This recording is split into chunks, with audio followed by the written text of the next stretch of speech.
नमस्कार बच्चों, स्वागत है आपका हिंदी पाठशाला में।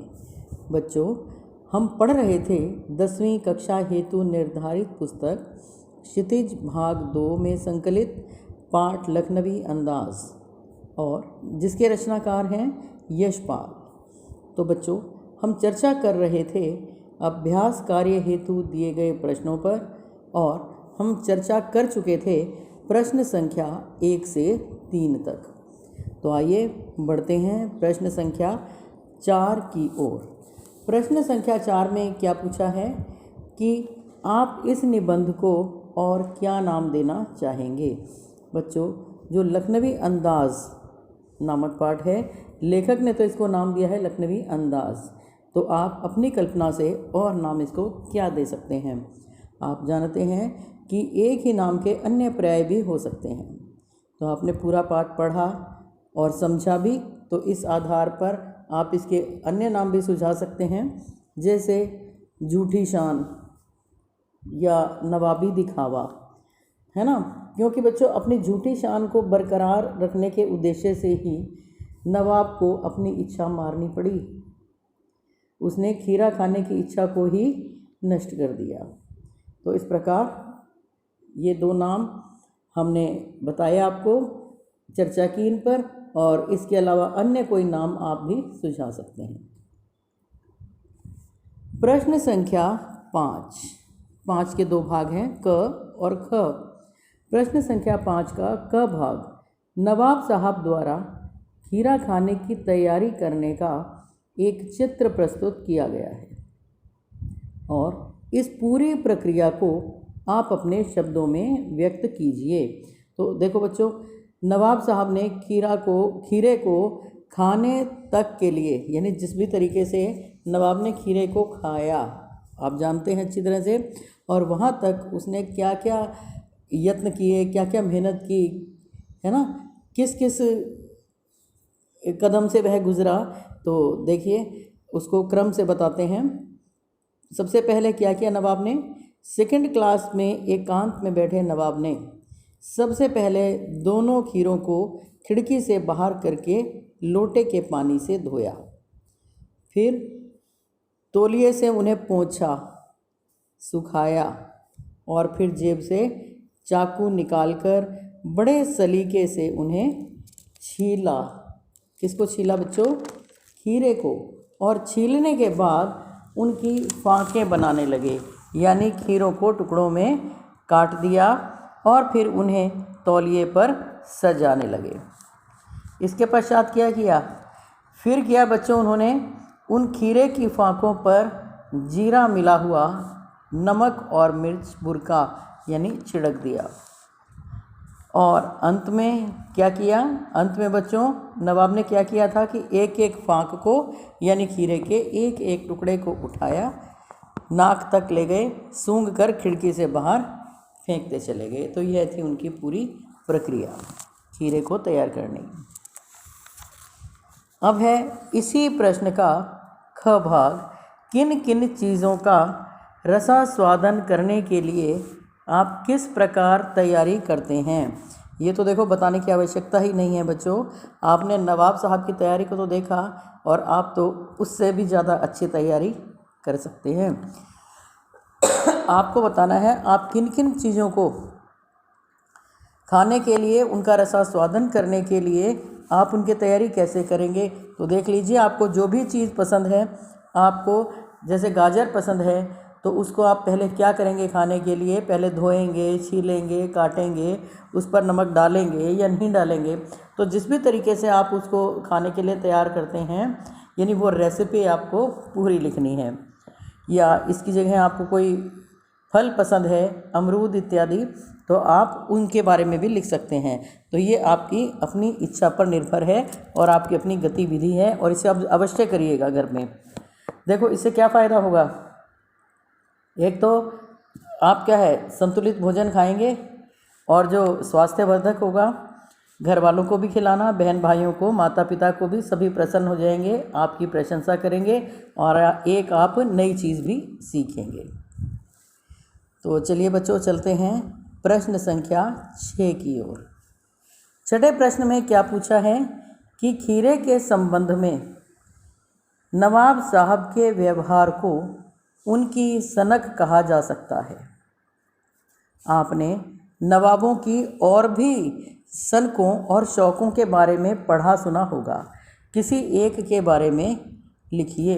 तो देखिए प्रश्न संख्या 6 कि क्या है, क्या पूछा है, खीरे के संबंध में नवाब साहब के व्यवहार को उनकी सनक कहा जा सकता है। देखो बच्चों, सनक का अधिकांश लोग नकारात्मक अर्थ में लेते हैं। भाई हाँ तो बहुत सनकी आदमी है ना।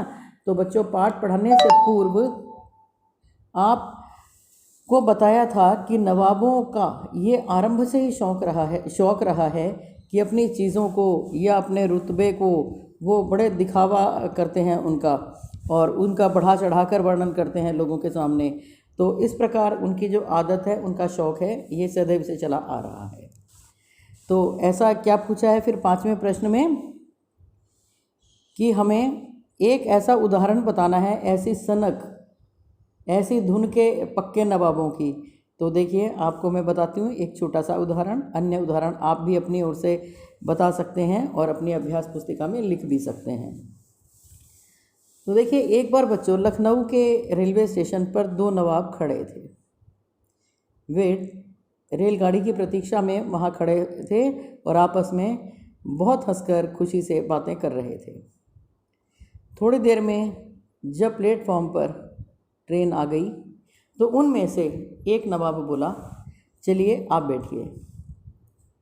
दूसरा नवाब बोला, नहीं आप बैठिए। पहले ने फिर शिष्टाचारवश कहा, जी नहीं पहले आप बैठिए।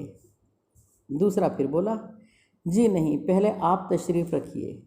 तो इस प्रकार बच्चों बहुत देर तक पहले आप पहले आप पहले आप पहले आप करते रहे, और पहले आप के चक्कर में क्या हुआ, गाड़ी निकल गई। तो ये था उनका झूठी शान और दिखावा और झूठा शिष्टाचार। तो इस प्रकार ये सनक का ही एक उदाहरण है। तो अन्य उदाहरण आप भी खोज सकते हैं, आप भी सोचकर लिख सकते हैं। प्रश्न संख्या 7। तो बच्चों प्रश्न संख्या 7 में क्या पूछा है, क्या सनक का कोई सकारात्मक रूप भी हो सकता है? यदि हाँ तो ऐसे सनकों का उल्लेख कीजिए। देखो बच्चों, अधिकतर सनक जो शब्द है, मैंने बताया था आपको, इसका अर्थ होता है धुन, कि जो सनकी व्यक्ति होते हैं ना अपनी धुन के पक्के होते हैं, उस काम को करके ही दम लेते हैं। तो ज़्यादातर तो नकारात्मक अर्थ में ही प्रयोग होती है। जैसे आपने अभी मैंने उदाहरण दिया था आपको दोनों नवाबों की सनक का। रेलगाड़ी में कोई भी नहीं बैठा और गाड़ी ही निकल गई। तो इस प्रकार अब हम देते हैं सनक का सकारात्मक रूप। सनक किस प्रकार से सकारात्मक हो सकती है? तो देखो बच्चों, जिस प्रकार मान लीजिए आपके घर में आपके पिता ही हैं, वो बहुत ही समय के पाबंद हैं और सफाई पसंद भी हैं, तो वो ये चाहेंगे कि उनके घर का हर सदस्य भी ऐसा ही सफाई पसंद होना चाहिए और ऐसा ही समय का पाबंद होना चाहिए। तो इसके लिए क्या करेंगे, वो स्वयं मान लीजिए सुबह 5 बजे उठते हैं, तो वो आपको भी उठाएंगे 5 बजे, उठो बेटा, उठकर पढ़ लो, वॉक के लिए चले जाओ, आपके फ़ायदे के लिए कहेंगे तो आपके फ़ायदे के लिए, लेकिन आपको गुस्सा आएगा कि देखो सुबह सुबह 5 बजे उठा दिया। सफाई पसंद है बहुत ज़्यादा, कहीं आपको रेत का कण भी नहीं गिराने देंगे कि देखो यहाँ से सफाई करो, यहाँ से सफाई करो। तो इससे क्या होगा, आरंभ में तो घर के हर सदस्य को परेशानी होगी, परेशान हो जाएगा, लेकिन धीरे धीरे जब वो इसके आदी हो जाएंगे, समय पर उठने के, समय पर कार्य करने के और सफाई रखने के, अपने चारों ओर स्वच्छता का ध्यान रखेंगे, तो उनके अंदर क्या होगा, एक अच्छा गुण विकसित होगा, एक नई आदत का विकास होगा जो उनके फ़ायदे के लिए होगी, और बाद में ये उनके जीवन का अंग बन जाएगा और हर प्रकार से उनके लिए लाभकारी होगा। तो बच्चों, ये है सनक का सकारात्मक रूप। तो इसी प्रकार से आप भी अन्य उदाहरण लिख सकते हैं। अब है भाषा अध्ययन यानी व्याकरण से संबद्ध प्रश्न, प्रश्न संख्या 8। क्या पूछा है इस प्रश्न में, निम्नलिखित वाक्यों में से क्रियापद छांटकर क्रिया भेद बताइए। तो देखिए इनमें क्रियापद छांटने हैं। पहले तो हमने क्रियापद छांटना है और फिर ये बताना है कि क्रिया का कौन सा प्रकार है। देखो आपको पता है, आप जानते हैं ना कि क्रिया के मुख्य दो भेद हैं, सकर्मक और अकर्मक। सकर्मक, जब वाक्य में कर्म होता है, क्रिया के साथ कर्म होगा तो वहाँ क्रिया सकर्मक होगी, और जहाँ कर्म नहीं होगा वहाँ पर क्रिया अकर्मक होगी। क्रिया सकर्मक है या नहीं, तो हम क्रिया के साथ क्रिया से यह प्रश्न पूछकर क्या या किसे हम पता लगा सकते हैं। तो बच्चों देखिए, पहला वाक्य है, एक सफ़ेद पोश सज्जन बहुत ही सुविधा से पालथी मारे बैठे थे। अब इसमें पहले तो हमें क्रियापद छांटना है। क्रियापद कौन सा है? बैठे थे। तो बैठे थे कौन सी क्रिया होगी? क्या बैठे थे? हम इससे प्रश्न पूछे ना, क्या बैठे थे, उत्तर नहीं मिला, तो कौन सी क्रिया होगी? ये अकर्मक। ख भाग, नवाब साहब ने संगति के लिए उत्साह नहीं दिखाया। दिखाया, यहाँ पर क्रियापद कौन सा है? दिखाया। तो दिखाया कौन सी क्रिया है? सकर्मक क्रिया। क्या नहीं दिखाया? उत्साह नहीं दिखाया। ग, थाली बैठे कल्पना करते रहने की पुरानी आदत है। इसमें कौन सी क्रियापद है? आदत है। कि क्या है? आदत है। तो यहाँ पर भी क्रिया कौन सी होगी? सकर्मक। अगला वाक्य देखिए, अकेले सफ़र का वक्त काटने के लिए खीरे ही खरीदे होंगे। खरीदे होंगे, खरीदे होंगे से प्रश्न कीजिए क्रियापद से कि क्या खरीदे होंगे? खीरे। खीरे खरीदे होंगे। तो जवाब आ गया, ठोस उत्तर हमें मिल गया, कर्म हमारे सामने आ गया। तो क्रिया कौन सी होगी? सकर्मक।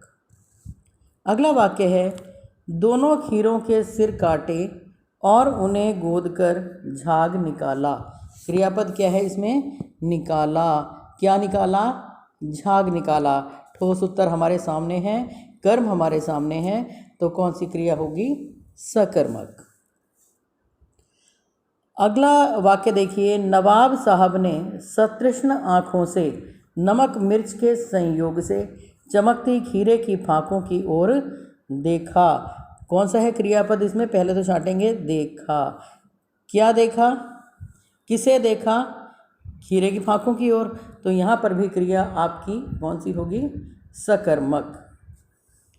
अब है अगला वाक्य, नवाब साहब खीरे की तैयारी और इस्तेमाल से थक कर लेट गए। क्रियापद क्या है इसमें? लेट गए। क्या लेट गए? उत्तर नहीं मिला, है ना, कि थक कर लेट गए। क्या लेटे? उत्तर नहीं मिला, है ना, कोई ठोस उत्तर हमारे सामने नहीं आया, कर्म नहीं आया। तो ये क्रिया कौन सी होगी? अकर्मक। जेब से चाकू निकाला। क्रियापद क्या है इसमें? निकाला। क्या निकाला? क्रिया से प्रश्न करिए, क्या निकाला? चाकू निकाला। तो ठोस जवाब हमारे सामने है, ठोस उत्तर हमारे सामने है, तो इसका मतलब क्या है? यहाँ पर कर्म है। तो यह क्रिया कौन सी हुई? सकर्मक। तो बच्चों ये आपका जो भाषा अध्ययन से जुड़ा प्रश्न था, प्रश्न संख्या 8, यह भी आपका प्रश्न पूरा हो गया। और देखिए बच्चों, एक बात आपसे और कहना चाहूँगी, अभी तक हमारी चर्चा हुई है केवल अभ्यास प्रश्नों पर। जो पाठ्य पुस्तक में ये प्रश्न दिए गए हैं अभ्यास के लिए, इन पर, लेकिन आप इस बात उसको ध्यान में अवश्य रखिएगा कि केवल हमें इन प्रश्नों पर ही अवलंबित नहीं रहना है, कि ये ज़रूरी नहीं है कि यही सारे प्रश्न पेपर में आएंगे। परीक्षा में कहीं से भी कोई भी प्रश्न पूछा जा सकता है, पाठ के बीच में से भी पूछा जा सकता है, लाक्षणिक अर्थ लेकर पाठ के बाहर से भी पूछा जा सकता है, जुड़ा तो इसी पाठ से होगा लेकिन भाषा अलग हो सकती है। तो आपने यह ध्यान रखना है, आपने एक बार पुनः पूरे पाठ को पढ़ना है, ताकि कल हम चर्चा करेंगे इसके अतिरिक्त प्रश्नों पर, लखनवी अंदाज पाठ के अतिरिक्त प्रश्नों पर, जो पाठ के अलावा भी प्रश्न हम उन पर चर्चा कर सकते हैं और करेंगे।